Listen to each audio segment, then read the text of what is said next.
Abra comigo a sua Bíblia, meu amado, em Mateus capítulo de número 5. Eu volto a te convidar a compartilhar esse link com todo mundo que você conhece. Não se envergonhe do Evangelho, mas pelo contrário, saiba que ele é o poder de Deus.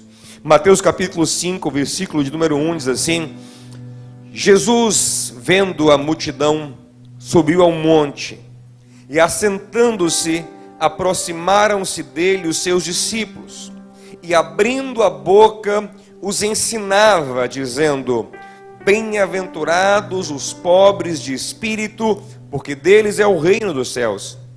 Bem-aventurados os que choram, porque eles serão consolados. Como falamos aqui de manhã, o Sermão do Monte é o principal discurso da história da humanidade. É a aula mais maravilhosa que alguém já ouviu na terra. Aqui está a essência do ensino de Jesus. Aqui estão os códigos do reino. Aqui está a constituição do reino de Deus sobre a terra, os princípios, os valores, as coisas mais preciosas que nós podemos ter acesso na vida, em nossa mente, são abertas para a gente nesse Sermão do Monte. Ele é maravilhoso, ele é inigualável. Jesus ensinou ele às margens do Mar da Galileia. O Mar da Galileia é cercado por vários montes, colinas. Até hoje em Israel, graças ao bom Deus, foi conservado assim um lugar bem natural, bem bucólico. E naquelas colinas verdes que cercam o Mar da Galileia, o lago de Tiberíades, ele subiu num monte, sentou-se como quem quer compartilhar intimamente com alguém.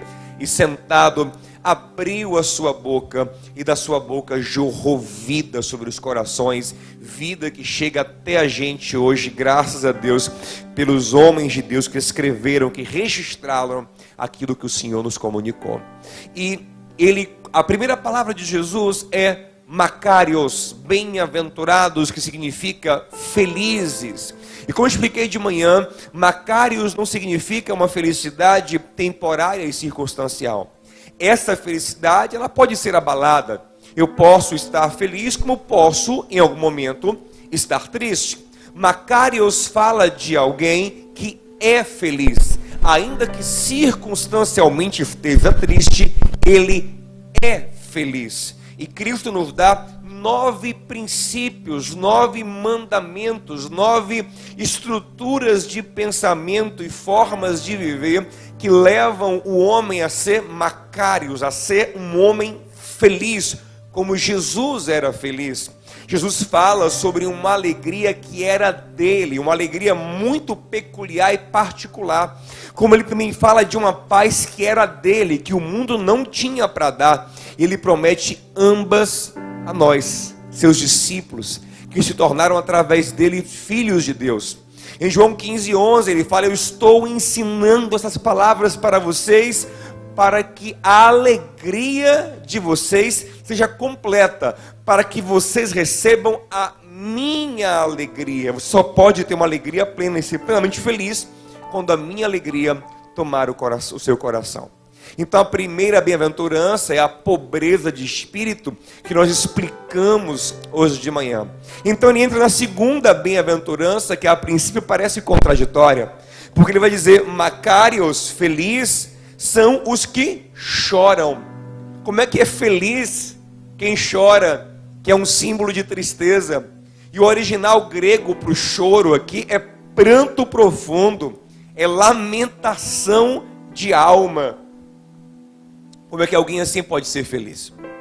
E eu preciso te explicar primeiro o que isso não significa.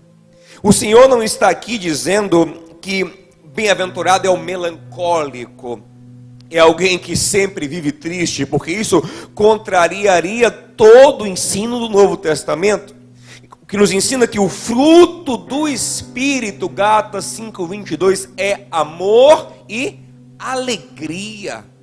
Toda hora o Novo Testamento nos manda nos alegrarmos no Senhor. Temos motivos de sobra para estarmos alegres diante de Deus, e mesmo em meio a tristezas, manter no nosso coração uma alegria da esperança. Então não é de forma alguma uma exaltação à melancolia. Também não é uma exaltação a emoção descontrolada, aquela pessoa que tudo chora. De forma alguma não é esse o bem-aventurado, até porque outro aspecto do fruto do Espírito, que está em Gálatas 5:23, é o equilíbrio, é o domínio próprio.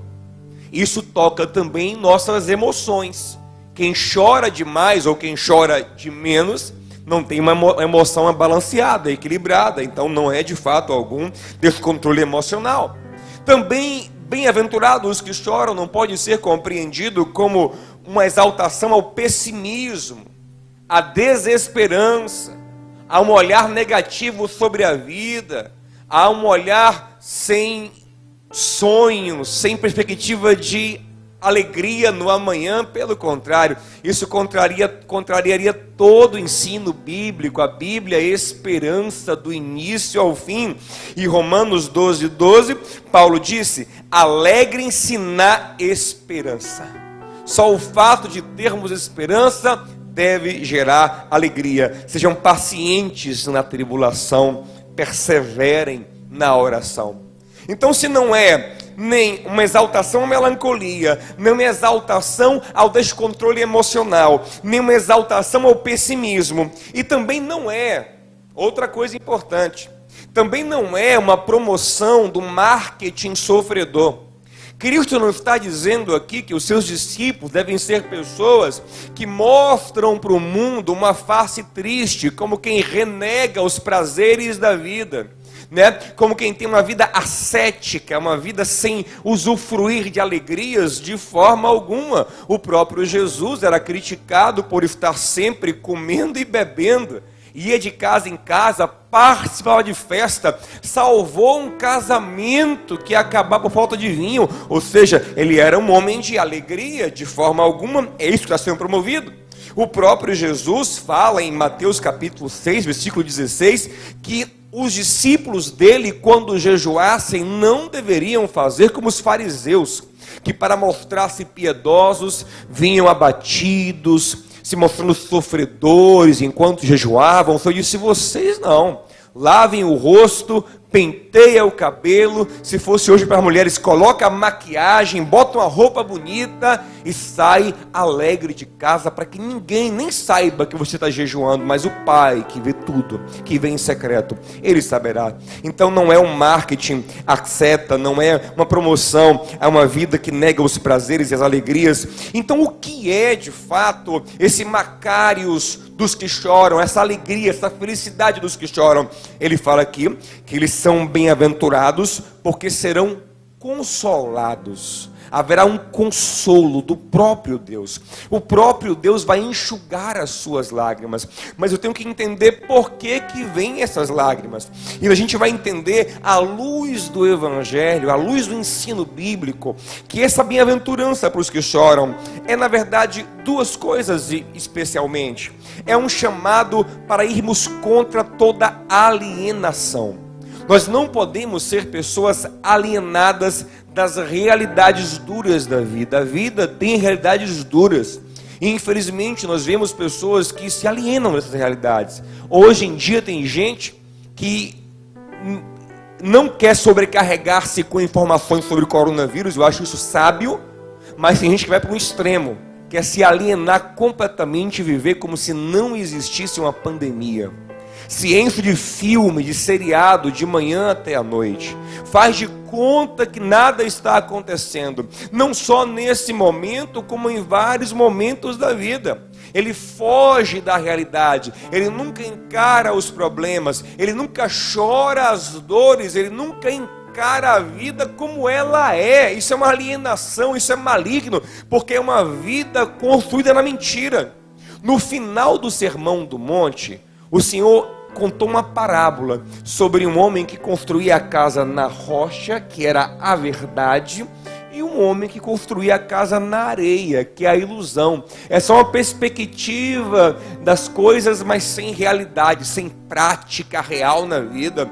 E ele fala que um está preparado para as enchentes, para as chuvas, para os ventos, que representam as coisas difíceis que a vida vai trazer para a gente. E o outro não. O outro que vive alienado, uma vida ilusória, sem uma prática prática da palavra na realidade da vida, ele está despreparado.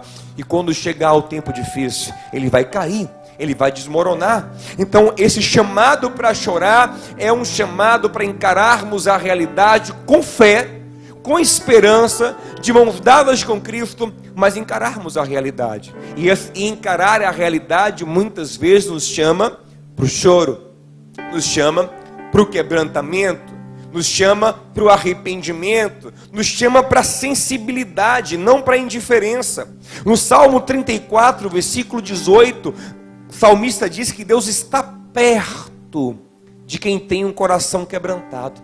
Deus está perto de quem tem coração sensível, porque o próprio coração de Deus é sensível. Deus não é indiferente. Deus se importa. Deus sente. Deus vivencia as dores junto com a gente. Então, nessa primeira perspectiva da não alienação, se tem uma coisa que a gente tem que entender e não pode se alienar de forma alguma, é que nós temos que chorar a princípio por nós mesmos. Temos que chorar a princípio pela nossa própria situação de pobreza espiritual que nós pregamos de manhã. Ao nos ver pobres, carentes, pecadores, nós temos que chorar por isso. Temos que ter a tristeza segundo Deus, que Paulo explica em 2 Coríntios 7:9. A tristeza segundo Deus leva ao arrependimento, leva à metanoia. Eu olho para a vida e digo, meu Deus, eu estou fazendo tudo errado. Mas tipo assim, estou fazendo tudo errado, é isso aí não. Eu estou fazendo tudo errado, estou comprometendo a minha vida, o meu propósito, e mais do que tudo isso, eu estou ferindo o próprio Deus. Eu estou entristecendo o Espírito Santo que me ama tanto. Efésios 4:30, não entristeçais o Espírito Santo que selou vocês para a redenção. Então, quando eu entendo isso, entendo que eu estou caminhando errado, que eu estou ofendendo a Deus, estou fazendo mal a mim e aos outros e atingindo o coração do meu Pai que me ama muito, então eu me arrependo e eu choro. E o arrependimento, segundo Joel 12:2, é com todo o coração, com jejum, com lamento e com pranto.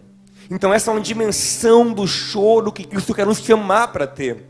Por isso que ele fala, primeiro, bem-aventurado o pobre de espírito, e logo depois, bem-aventurado o que chora.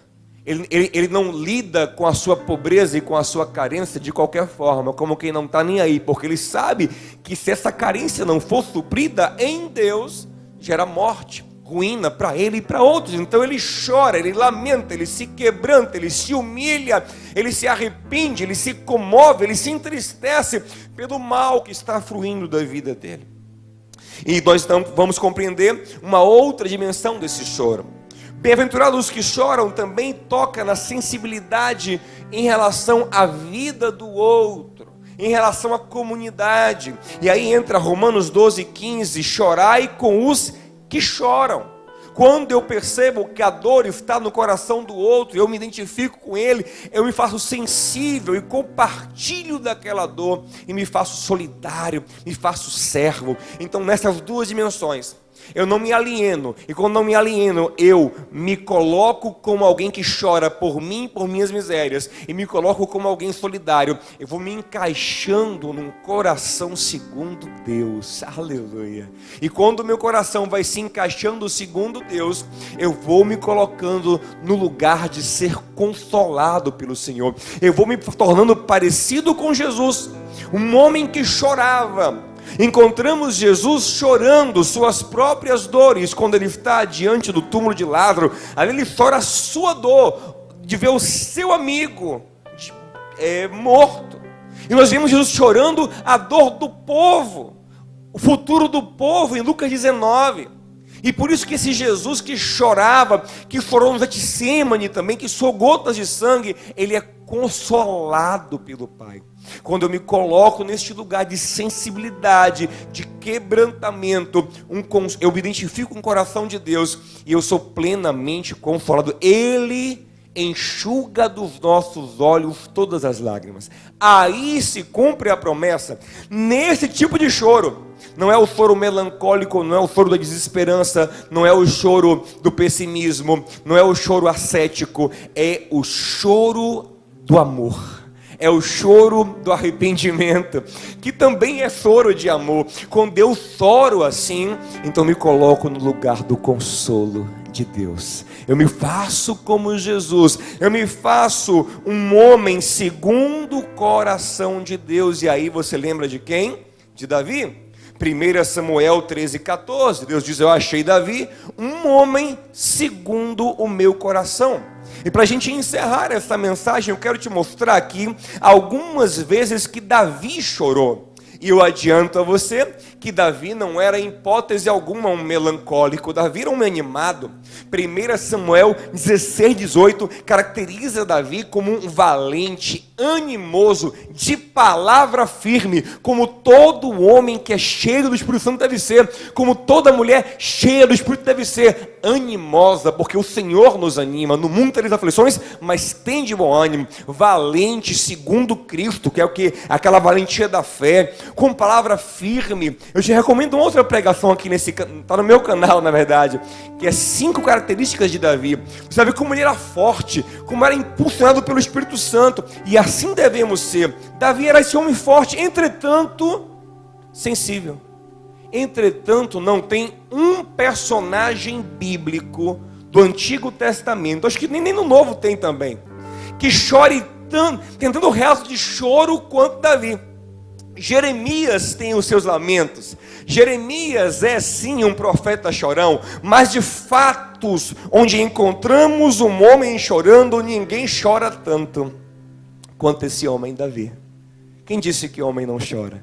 Homem chora, e homem de Deus chora mais ainda. E Davi, o homem segundo o coração de Deus, ele chora. Vamos ver rapidinho aqui algumas situações onde ele chora.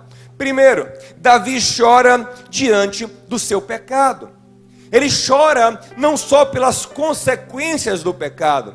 Essa é a tristeza segundo o mundo. Quando eu só me preocupo com o que eu vou perder.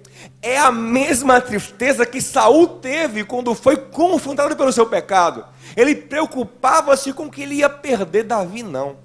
Davi, quando ele chora pelo seu pecado, no Salmo 51, versículo 4, ele fala assim: Senhor, eu pequei contra ti, eu ofendi o Senhor. Nosso irmão Saulo fala muito bem sobre isso. Ele fala o seguinte: imagine que você estivesse numa casa armado, de repente pulou alguém pulou o muro da sua casa, você pensa que é um ladrão, e você pegou uma arma e foi escondido atrás dele, e aí você conseguiu acertar um tiro nele. Ele morreu. E você agora está preocupado. E agora? Será que isso vai me incriminar? Será que eu poderia dar um tiro nesse homem mesmo? E você logo liga para o seu advogado para lhe orientar como sair daquela situação. Porque a sua preocupação é com você mesmo. Essa é a tristeza segundo o mundo, que é egoísta, é egocêntrica, só pensa em si. É um remorso e não um arrependimento. Se você voltar, você mataria de novo, porque você não se arrependeu. Você está preocupado com o que vai dar. Agora ele propõe uma outra situação. Imagina que você está de novo perseguindo alguém que você não sabe quem é, que pulou o muro da sua casa. Você pega ele de costas e tal e deu um tiro, e quando você viu, era seu pai. Seu pai tinha entrado na sua casa. E você vê seu pai caído no chão morto. O que é que você faz? Você liga para o advogado dizendo: oh, me ajuda aqui, matei meu pai sem querer, me livra. Não! Você cai de joelho e chora. E lamenta porque você feriu alguém que você ama. Da mesma forma, é um crente que chora as suas misérias, os seus pecados, as suas ofensas. Ele faz como Davi: Senhor, eu te ofendi. Senhor, eu te entristeci. Senhor, eu fiz mal diante dos teus olhos, me perdoa. Eu sei, Senhor, que não é te dar uma oferta que vai consertar as coisas, mas eu te dou meu coração quebrantado e arrependido. Me restaura, me renova, não me tira da tua presença, me restaura para que eu volte a te dar alegria, Senhor, para que eu ensine aos pecadores o teu caminho. Esse é o choro do arrependimento sincero e profundo. Ele pensa na ofensa, ele pensa no mal que ele causou. Então logo depois disso, nós vamos ver Davi chorando, ainda em consequência desse pecado, mas num panorama um pouco ampliado, porque uma das consequências do pecado de Davi é que o filho dele, com a sua nova esposa Batseba, a esposa que ele tomou de Urias, ficou doente. O menino está para morrer. E o texto fala em 2 Samuel 12, 22, que Davi chorou, Davi jejuou, chorou muito pelaquela criança. Ele se derramou por 7 dias diante de Deus, pedindo misericórdia pelaquela criança. E esse é outro tipo de choro que nós temos que ter. Lamentar as consequências dos nossos erros em outras pessoas, tentar consertar, tentar reparar, tentar fazer o melhor possível. E Davi vai, mas não tem jeito. A criança morre. E quando a criança morre, Davi diz, eu chorei, eu me derramei, eu me quebrantei, eu me arrependi, fiz o que era possível, mas Deus levou, glória a Deus. Sabe o que o texto diz? No versículo logo seguinte, no 24, o texto diz que então Davi consolou Batseba. Houve uma consolação que veio do próprio Deus. O próprio Senhor entrou na história por causa do choro, do quebrantamento, do arrependimento. Consola ambos num relacionamento que começou errado, mas nem tudo que começa errado tem que terminar errado, pode ser redimido no Senhor, em muitos casos. E nesse caso, infelizmente, não tinha mais Urias para restituir Batseba, então o jeito era ficarem juntos mesmo. E o Senhor redime aquele relacionamento. Sabe o que Deus faz? Dá naquele mesmo dia um novo bebê no ventre de Batseba. Ela engravida naquele dia. Sabe quem vai ser o bebê? Salomão, o herdeiro do trono. Davi tinha outras mulheres, o Senhor poderia fazer nascer um herdeiro das outras mulheres dele, ou concubinas que ele tinha também. Mas Deus, para mostrar a marca da graça, para mostrar o consolo aos que choram, aos que se quebrantam, o que é que ele faz? Ele redime aquele casal e coloca no ventre de Batseba, que pecou com Davi, o menino que vai ser o herdeiro, que vai ser uma bênção para Israel, o grande sábio rei Salomão. Vemos Davi também chorando em uma outra situação, em Ziclag, quando ele saiu com seu exército e ele voltou a uma cidade filisteia que ele estava tomando conta e encontrou a cidade saqueada pelos amalequitas. E o texto fala que Davi liderou os seus homens num choro. Homem de verdade não só chora, ele chora como ele sensibiliza quem está em sua volta. Se você quiser andar com homens de verdade, mulheres de verdade também, preste atenção em pessoas que são sensíveis e te sensibilizam, te movem a sensibilidade, a compaixão, te movem a se compadecer do todo. Davi agora como um líder, olha para todo aquele povo sofrendo, porque a cidade foi saqueada, destruída, mulheres foram levadas cativas, e ele chora com todo mundo que está ali. E é isso também que Deus quer de nós, esse choro coletivo, esse choro da família, esse choro pelo grupo, esse choro pelo todo, esse choro por nos fazermos parte de uma grande família, fazemos parte de um grande projeto, esse choro de quem é responsável pelo outro. Davi se via ali responsável pela cidade e ele chora. Vou lhe dizer uma coisa: você é responsável pela sua família de alguma forma. Você é responsável pelos seus parentes de alguma forma.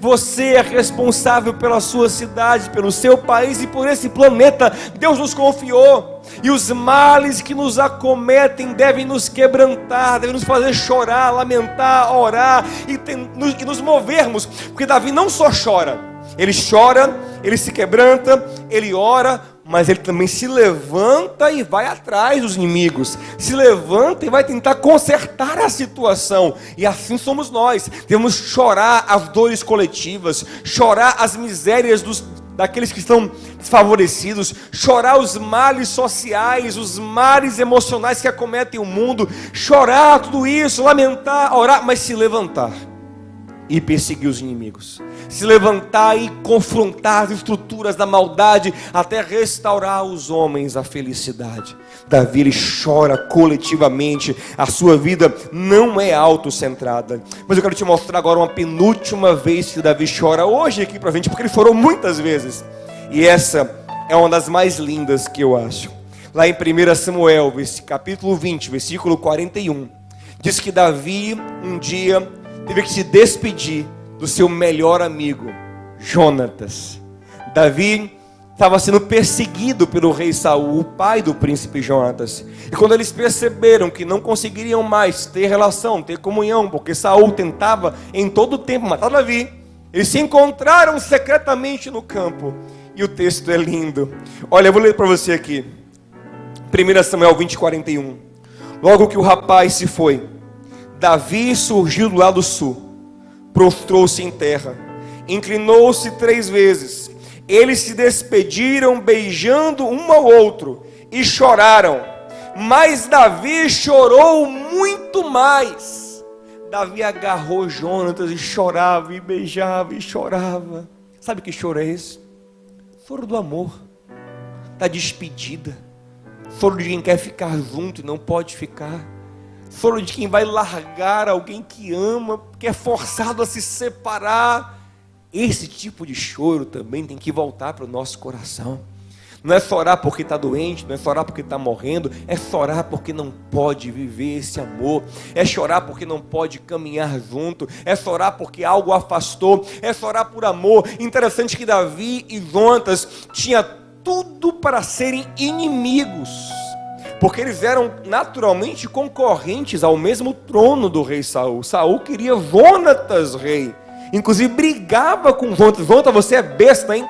Fica aí amigo de Davi, ele vai te passar a perna e vai pegar o trono. E não te dizer, oh meu pai, dá o trono a ele, o que eu quero é Davi, eu amo ele, é meu amigo, será uma alegria servir ao rei Davi. Davi, por sua vez, não tinha ciúme de Jonatas, nem desconfiava dele, pelo contrário, respeitava, o honrava. Amor, o choro do amor, o choro da vontade de comungar, de estar perto, de servir um ao outro, de celebrar a vida um do outro, chorar de alegria pelo outro também, sabe? Se emocionar com as vitórias do outro, se entristecer com as carências do outro. O choro de quem tem alma conectada, de quem tem alma sensível. É o choro de Jesus diante da morte de Lázaro, é o choro de Davi diante de Jonatas. É um choro que tem que voltar ao coração daquele que verdadeiramente tem o Espírito Santo, porque a Bíblia fala que quem conhece a Deus ama seu irmão.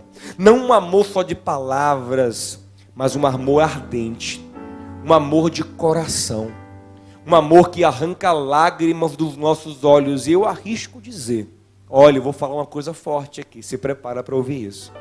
Eu arrisco dizer que você só ama de verdade pessoas por quem você é capaz de chorar. Você só ama de verdade pessoas que verdadeiramente conseguem tocar no seu coração. É impressionante como a gente às vezes consegue chorar por um personagem do filme, do seriado, né? A Nairobi morreu no Casa de Papel. Ih, deu spoiler para quem não assistiu, já foi, tem muito tempo. E a pessoa começa a chorar, ai, Nairobi morreu, Moscou morreu, o cara do Game of Thrones morreu. É ficção.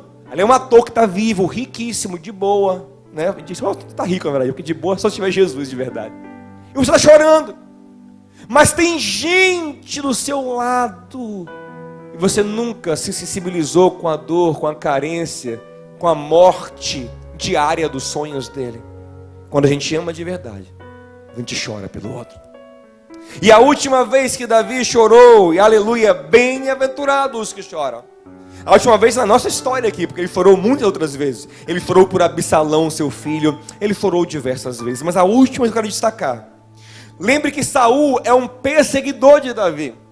Saul quer matar Davi. E Davi vai se desviando de Saul porque ele não quer contra-atacar. Davi é do bem. Quem é do bem, como a gente pregou outro dia aqui, ele não quer brigar, ele entrega tudo na mão de Deus. Se Deus quiser, Ele opera a vingança. Se Deus não quiser, a parte dele, Ele perdoa, Ele libera, em nome de Jesus. E Davi é perseguido por Saul, vai se desviando de Saul, até que um dia chega a notícia. Vem um mensageiro empolgado contar para Davi o seguinte: Davi, tenho uma boa notícia, Davi. Davi, eu tenho boa notícia. Deus matou os teus inimigos, Davi. Saul morreu, acabou de morrer em batalha com os filisteus. Você está livre, Davi. Não tem que se esconder mais, não tem que fugir mais. A sua vida não corre mais risco, Davi. E o mensageiro achou que Davi ia festejar, ia soltar fogos. Davi ouviu aquilo, se ajoelhou, rasgou a roupa e começou a chorar. Dizer: oh, meu amado Saul, coitado, estava perturbado, mas eu amo ele, eu perdoo ele. E ele perguntou: e Jonatas? Eles disseram: morreu também. Ele disse: meu Deus, meu amigo Jonatas. Ah, esse é um nível muito profundo. Esse é um nível de choro muito profundo. Quando eu sou capaz de chorar até por aqueles que fazem mal a mim. Quando eu sou capaz de compreender a sua ignorância, compreender a sua fraqueza, compreender a sua fragilidade, compreender a malignidade que tomou o coração dele, e ter misericórdia, como Cristo fez na cruz, dizendo: Pai, perdoa-lhes, Pai, eu choro por eles, eu intercedo por eles. Eles são cegos, não sabem o que fazem. Então esse é um choro intercessor, é um choro sacerdotal. É um choro de quem chegou numa estatura de coração maravilhosa. Eu choro até por quem me detesta. Eu choro pelo cara do outro partido. Eu choro pelo governador que eu não gosto, pelo governante que eu não apoio. Eu choro, eu não choro de raiva dele, eu choro de misericórdia. O meu coração é tocado quando eu vejo a miséria na vida dele. Eu lamento isso. Eu choro por isso, eu me compadeço.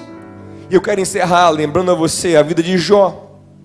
Jó foi um homem que passou a vida toda muito bem, até que no momento a sua vida virou de cabeça para baixo e Jó não entende o que está acontecendo. E ele chora por ele chora por ele se acha justo, ele acha que tem uma coisa errada. Até que no final da história do texto de Jó, ele tem um encontro com Deus como ele nunca teve. Então ele reconhece, a pregação de manhã, acompanhamento, ele reconhece a sua pobreza espiritual. Ele fala: ai meu Senhor, me perdoa pelo que eu falei. Eu achei que eu era o cara, porque eu te conheci de ouvir falar, mas agora que meus olhos te veem, eu me abomino no pó e na cinza, eu não sou nada, meu Deus. Me perdoa por ser tão arrogante. E ele se arrepende e se vê, como pobre espiritual. Bem-aventurado o pobre de espírito. Mas ele vai além, porque os amigos de Jó, que também eram arrogantes, estavam indo embora para casa, quando Deus os interpelou e disse: ei, vocês estão mal, viu? Vou pegar vocês. Estão achando que o que eu fiz com Jó foi muito? Pior vai ser com vocês. E a única forma de vocês escaparem do meu juízo é Jó intercedendo por vocês. Deus força eles a se humilharem diante de Jó. E eles vão atrás de Jó e pedem a Jó que orem por eles. E Jó, que foi afrontado, machucado por esses três durante dias, sem nenhum tipo de misericórdia, Jó então se levanta com um coração compassivo, um coração que esquece a dor dele e começa a sacrificar. O texto fala de vários sacrifícios. Aquilo demora horas, matar um animal, derramar o sangue, demora um tempão, vários sacrifícios. Ele vai orando, doente, fraco, moribundo, orando, colocando o coração na dor do outro. E aí o texto diz que enquanto Jó orava pelos seus amigos, Deus virava o cativeiro do próprio Jó. Enquanto ele chorou por ele mesmo durante um tempão, nada aconteceu. Quando ele chegou no nível de Davi diante de Saul, chegou no nível de Cristo na cruz, quando ele esquece a sua própria dor, ali está Jesus crucificado, esticado, moído, sangrando, ressecado, desidratado, sufocado, apertado, muito sofrido, dizendo: Pai, perdoa eles. Pai, tem misericórdia deles. Olhando para um ladrão na cruz e dizendo: filho, ei homem, hoje mesmo estarás comigo no paraíso. Quando eu chego nesse nível de chorar por quem me odeia, de chorar por quem pode estar até melhor do que eu aparentemente, então eu estou no nível profundo de consolo. Então estou no nível profundo de restauração. Eu te convido hoje, meu amado, em nome de Jesus, a ser como Davi.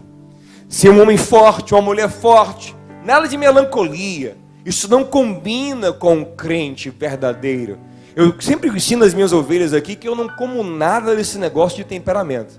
Eu creio que existem temperamentos. E o meu, por exemplo, eu não sei nem definir, mas é o temperamento das cavernas. A pessoa que não quer falar com ninguém, quer ficar no seu mundo autista o dia todo, sou eu. Mas eu vou me conformar a isso? A Bíblia me manda comungar, amar, compartilhar, viver em comunidade. Eu vou falar: não, eu vou lutar contra o meu temperamento e viver segundo Cristo, dando os frutos do Espírito. Então não importa qual é o seu temperamento, você tem que viver alegre sim, em nome de Jesus. Se você tem alguma patologia, alguma doença, aí é uma outra história. Mas eu creio que em Cristo também há cura para a sua enfermidade. Mas o crente tem que ser, sim, vigoroso, alegre, animado, como Davi era, mas ao mesmo tempo sensível, ao mesmo tempo poeta, musical, sabe? Ao mesmo tempo ele é amante da vida, ele é amante do outro, ele se compadece. Davi é um chorão, Davi é um quebrantado, Davi tem um coração mole, e por isso Deus diz: é um coração igual ao meu. Porque o meu coração também é assim. O meu coração também é mole. O meu coração também é sensível. Quer ver uma coisa interessante? Acabe só fez o mal. Aí no fim da vida resolve se humilhar um pouquinho, se arrepender. Deus diz: ei Elias, você não está vendo que Acabe está se humilhando? Vai lá, Elias, e diga a ele que eu quero ajudar ele. Olha que Deus é esse Acabe, gente. Coração segundo de Deus é coração sensível, amoroso, quebrantado, que chora, que se entristece. Cuidado para que a dureza da vida não endureça o teu coração. Que Deus tire de nós o coração de pedra e nos dê um coração de carne, sensível a tudo e a todos, na medida certa, mas segundo Cristo, em nome de Jesus. Eu quero orar com você agora. Reúna a família. Bem-aventurados os que choram. Chore, irmão. Chore o seu pecado. Chore o mal na sua vida. Chore de arrependimento, sim, aos pés do Senhor. Não trate o pecado como uma coisa qualquer, porque não é uma ofensa ao Rei do Universo. É uma ofensa à melhor pessoa do mundo. Eu acho interessante a minha filha, eu gosto de usar exemplos dela, porque crianças são mais puras e são bons exemplos. Minha filha, ela pode cometer qualquer erro, a gente reclama com ela, e ela não costuma ficar tão triste, a não ser que ela perceba um prejuízo muito grande, então ela fica triste com ela mesma, com o que ela perdeu, mas tem um momento que ela sempre fica triste. Se eu olhar para ela, ou a mãe olhar para ela, ou a avó, alguém que ela ama, olhar para ela e falar: Maria, eu estou triste com o que você fez, aí ela fica arrasada.